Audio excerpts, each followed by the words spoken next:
નમસ્કાર મિત્રો, હું ધર્મેશ સૂચક ઈ લર્નિંગમાં આપ સર્વેનું હાર્દિક સ્વાગત કરું છું. મિત્રો, આપણે ગયા સેશનમાં form number 15G, form number 15H વિશેની સંપૂર્ણ માહિતી મેળવી ગયા છીએ.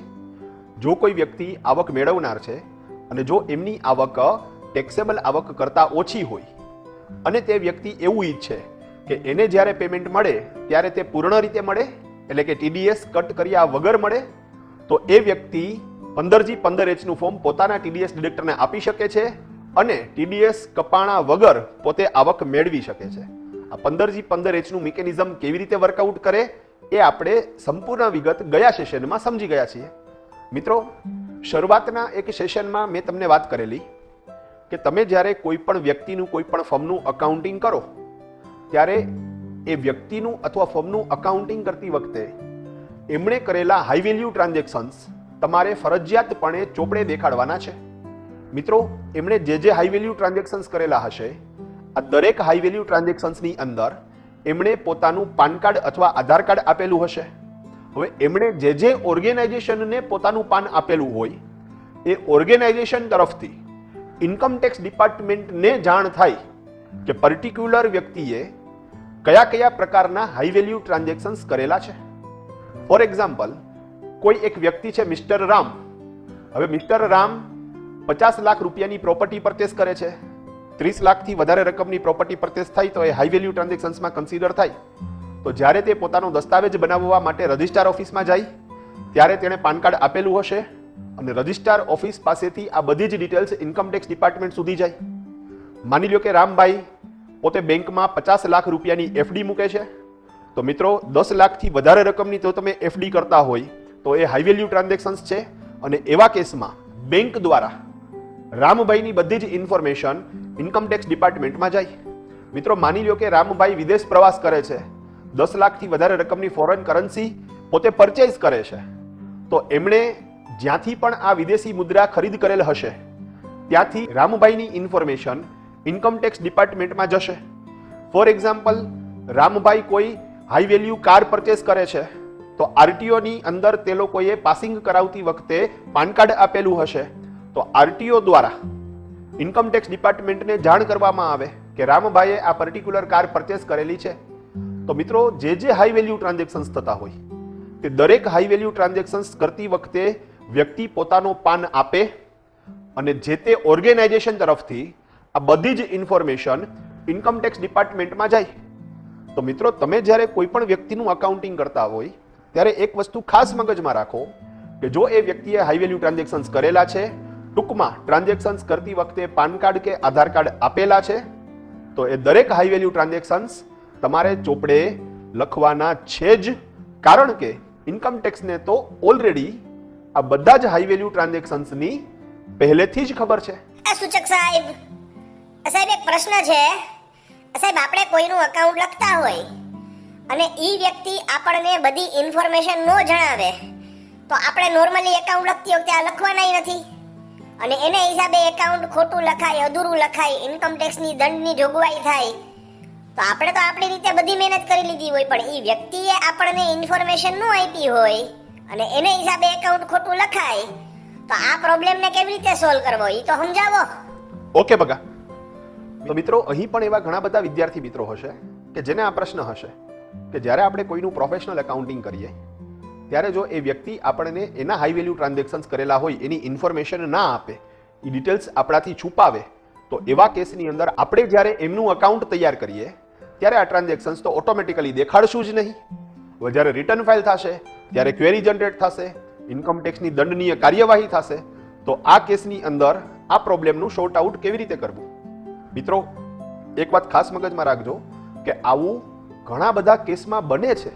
તમે સમજજો, ઘણી વખત ઘરની જે વ્યક્તિ હોય એ વ્યક્તિએ પોતે કઈ કઈ જગ્યાએ ઇન્વેસ્ટમેન્ટ કરેલું છે એ એના ફેમિલી મેમ્બર્સને પણ નથી કહેતો. તો ઘણી વખત એને એકાઉન્ટન્ટ ઉપર ભરોસો ન બેસતો હોય એ હેતુથી પણ એમણે પોતાની આ વાત છુપાવેલી હોય. બીજી વસ્તુ, ઘણા બધા એવા લોકો હોય ઘરથી દૂર એક બીજું ઘર, રાજકોટમાં ઘર છે, બોમ્બે મલાડની અંદર એક બીજું ઘર લીધું છે, ફેમિલી મેમ્બર્સને આના વિશેની કોઈ માહિતી જ નથી, ફેમિલી મેમ્બર્સને પણ માહિતી નથી, સાથે સાથે એઝ અ એકાઉન્ટન્ટ તરીકે આપણને પણ માહિતી નથી. ઘણી વખત એવું બને કે કોઈ વ્યક્તિનો ટીડીએસ કટ થયેલો છે.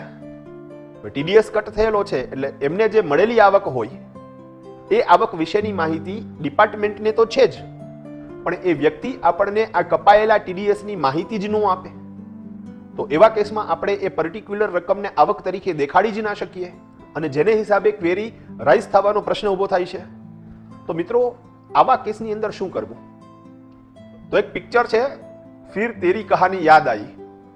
મિત્રો પિક્ચર જોવા જેવું નથી પણ ગીત બહુ સરસ છે. તેરે દર પર સનમ ચલે આયે હમ, તું ના આયા તો ચલે આયે હમ. તું ના આવ્યો તો અમે આવી ગયા સામેથી. એવી જ રીતે ઇન્કમ ટેક્સ ડિપાર્ટમેન્ટ પોતે પોતાની પાસે અલગ અલગ ઓર્ગેનાઇઝેશનમાંથી જે ઇન્ફોર્મેશન આવેલી હોય, પર્ટિક્યુલર વ્યક્તિનો કઈ કઈ જગ્યાએ ટીડીએસ કટ થયેલો છે, આ બધી જ ઇન્ફોર્મેશન ઇન્કમ ટેક્સ ડિપાર્ટમેન્ટ તમારા સુધી પહોંચાડે છે. પણ હવે પ્રશ્ન એ થાય કે આપણને ઇન્ફોર્મેશન મળે કેવી રીતે? તો મિત્રો એના માટે એક ફોર્મ છે, ફોર્મ નંબર 26AS. ક્લિયર કરજો મિત્રો, ફોર્મ નંબર 26AS આ ખૂબ જ અગત્યનું ફોર્મ છે એકાઉન્ટન્ટ માટે. જ્યારે પણ તમે કોઈ પણ વ્યક્તિનું અકાઉન્ટિંગ કરતા હોય, ફાઇનલાઇઝ થઈ જાય અને રિટર્ન ફાઇલ થાય તે પહેલા તમારે બુક્સ ઓફ અકાઉન્ટ્સની અંદર જે ટ્રાન્ઝેક્શન્સ નોટ ડાઉન કરેલા છે તે દરેક ટ્રાન્ઝેક્શન્સને ફોર્મ નંબર 26AS સાથે મેચ કરવા પડે. મિત્રો માની લો કે મિસ્ટર રામ છે અને એમણે 10 અલગ અલગ બેંકની અંદર એફડી મૂકેલી છે. 10 અલગ અલગ બેંક તરફથી એમને એફડી ઉપર વ્યાજ મળે છે અને સાથે સાથે તેમને એમનો જે ટીડીએસ કટ થયેલો છે એ અંગે ફોર્મ નંબર 16A મળે છે, જેને આપણે બોલીએ છીએ ટીડીએસ નું સર્ટિફિકેટ, અને જેનું ડિસ્કશન આપણે અગાઉના સેશનમાં થઈ ગયું છે. તો મિત્રો હવે માની લો કે 10 અલગ અલગ બેંક તરફથી મિસ્ટર રામને 16A નંબરના ટીડીએસના સર્ટિફિકેટ મળે છે અને એમનો ટીડીએસ ગવર્મેન્ટમાં જમા પણ થઈ જાય છે.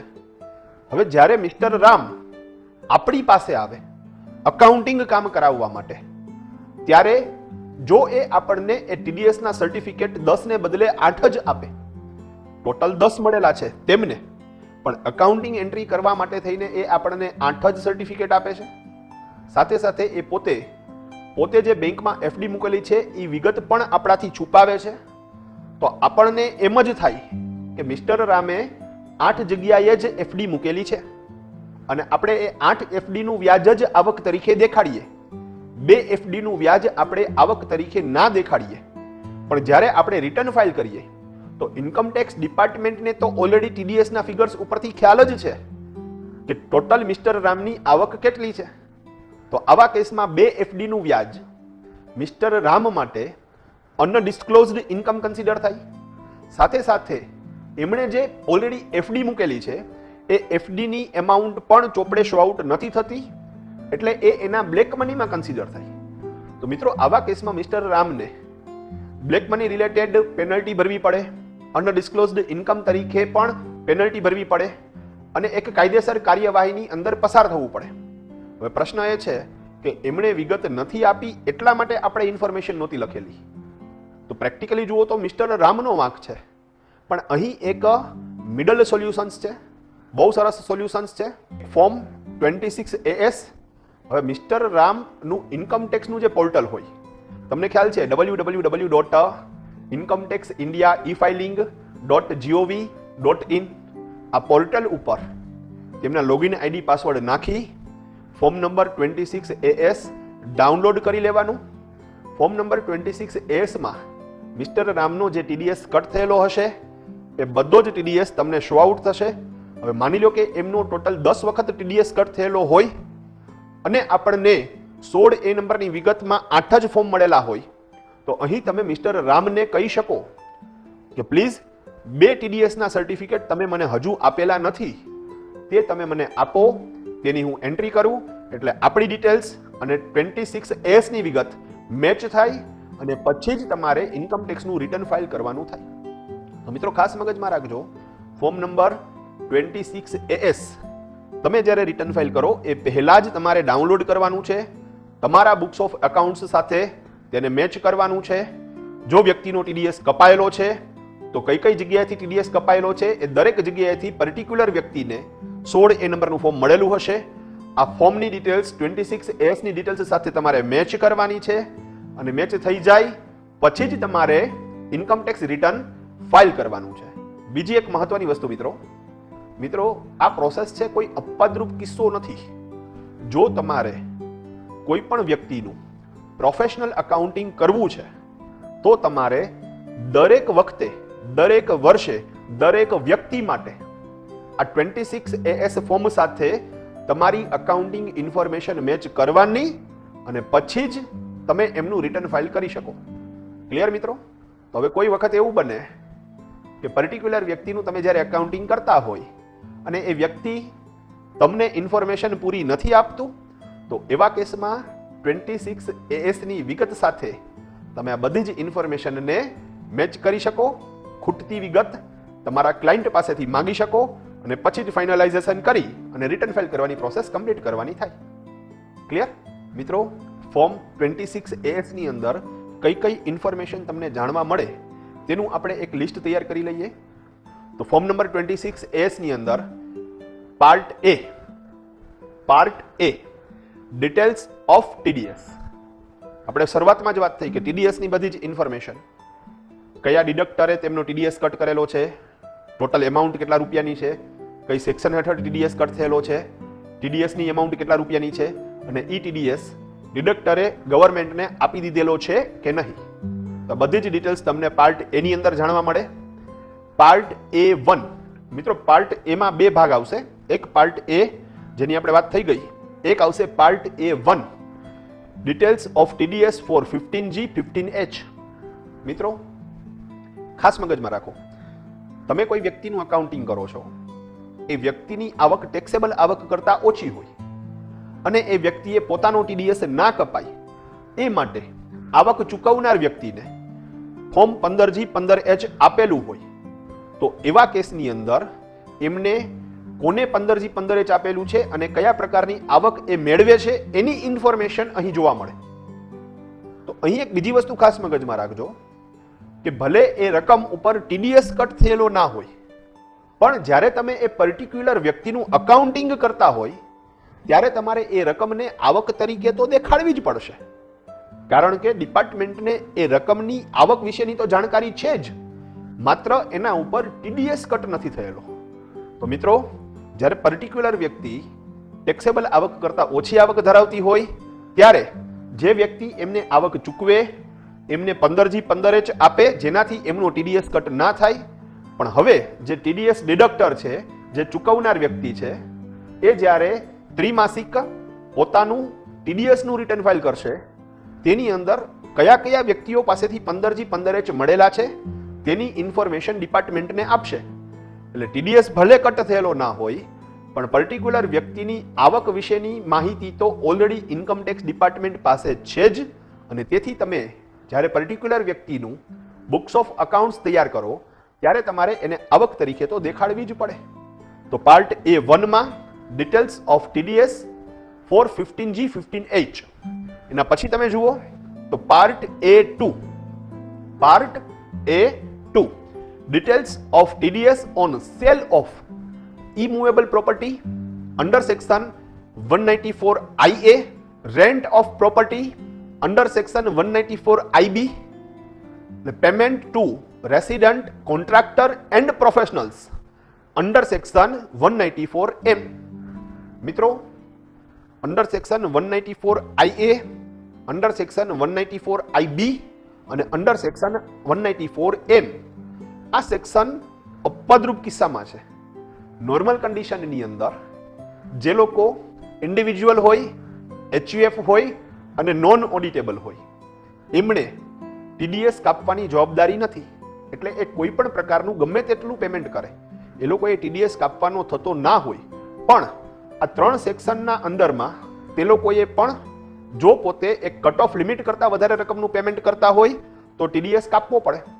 ફોર એક્ઝામ્પલ, કોઈ એક ઇન્ડિવિજ્યુઅલ છે, નોન ઓડિટેબલ છે, તે પોતે એક મકાનનું વેચાણ કરે છે અને સામે એક બીજી વ્યક્તિ છે જે ઇન્ડિવિજ્યુઅલ છે, નોન ઓડિટેબલ છે, એ મકાન પરચેસ કરે છે.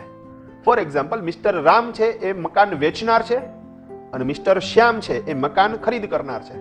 તો અહીં ખરીદ કરનાર વ્યક્તિ એટલે કે મિસ્ટર શ્યામ જ્યારે પેમેન્ટ કરશે ત્યારે જો પોતે 50 લાખ કરતા વધારે રકમનું પેમેન્ટ કરશે તો 1% TDS કટ કરશે અંડર સેક્શન 194 IA મુજબ.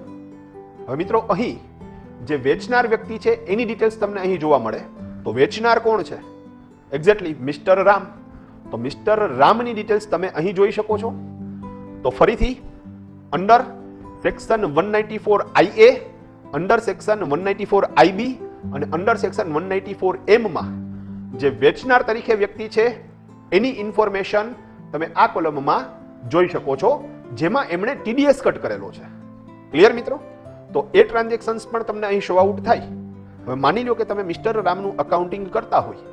મિસ્ટર રામ પાસે ઘણી બધી પ્રોપર્ટી છે, તેમને યાદ પણ નથી કે કઈ પ્રોપર્ટી એમણે આ વર્ષે વેચેલી છે.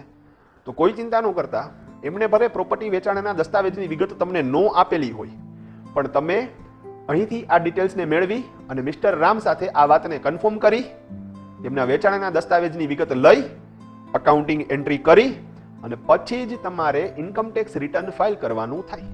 ક્લિયર મિત્રો? બીજી એક વાત કે જો વેચનાર વ્યક્તિ છે એમણે મકાનનું વેચાણ કરેલું હોય તો આવા કેસમાં એમને કેપિટલ ગેઇન ટેક્સની પણ એક જોગવાઈ આવે. No doubt capital gain tax શું છે, કેવી રીતે કેલ્ક્યુલેટ થાય, કેવી રીતે ભરવાનો થશે, કોને લાગુ પડશે, આ બધું જ ડિસ્કશન આપણે હવે પછીના સેશનમાં કરીશું. પણ કેપિટલ ગેઇન રિલેટેડ જે પ્રશ્ન અરાઇઝ થાય છે તેના સોલ્યુશન્સ માટે પણ આ ટ્રાન્ઝેક્શન્સ વિશે તમને ખબર હોવી જોઈએ. માનો કે પર્ટિક્યુલર વ્યક્તિ તમને આ ઇન્ફોર્મેશન નથી આપતા તો તમે ફોર્મ 26S ની અંદર પાર્ટ A2 માંથી આ ઇન્ફોર્મેશન મેળવી શકો છો. ક્લિયર?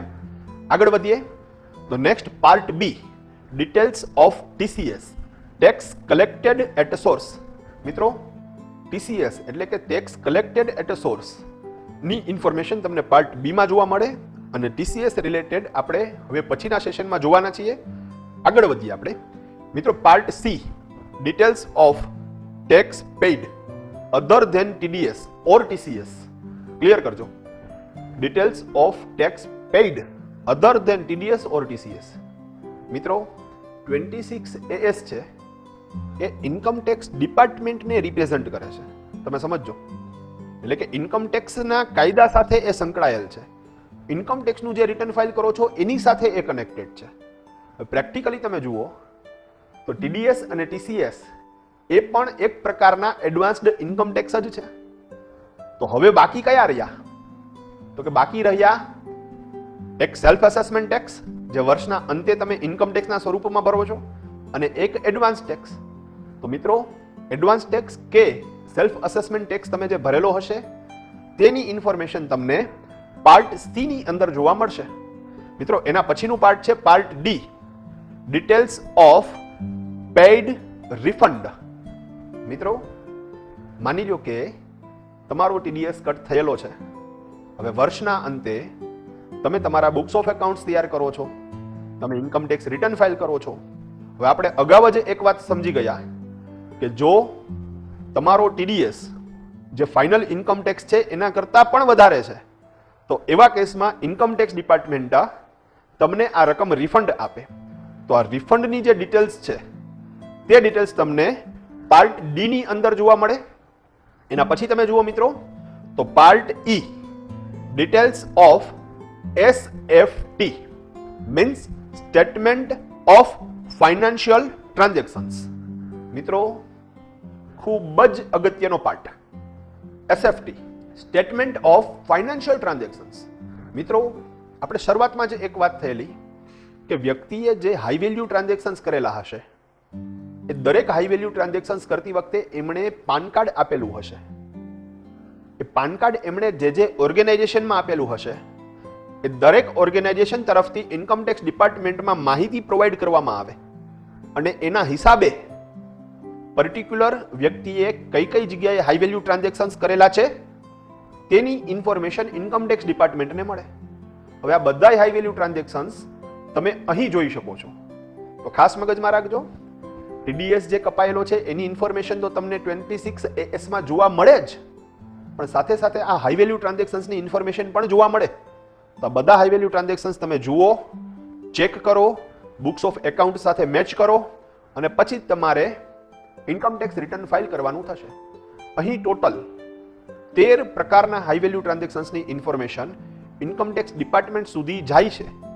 આ 13 પ્રકારના હાઈ વેલ્યુ ટ્રાન્ઝેક્શન્સ કયા કયા અને આ ઇન્ફોર્મેશન ઇન્કમ ટેક્સ ડિપાર્ટમેન્ટ સુધી કેવી રીતે પહોંચે એ આપણે નેક્સ્ટ સેશનમાં જોવાના છીએ. તો part E details of SFT means statement of financial transactions. Next વિગતની આપણે વાત કરીએ તો part F details of TDS on sale of immovable property under section 194 IA, then after payment of rent of property under section 194 IB and payment to contractor, resident contractor and professionals under section 194 M. મિત્રો, જો તમે આ 3 પ્રકારના payment કરેલા છે તો એની details અહીં છે.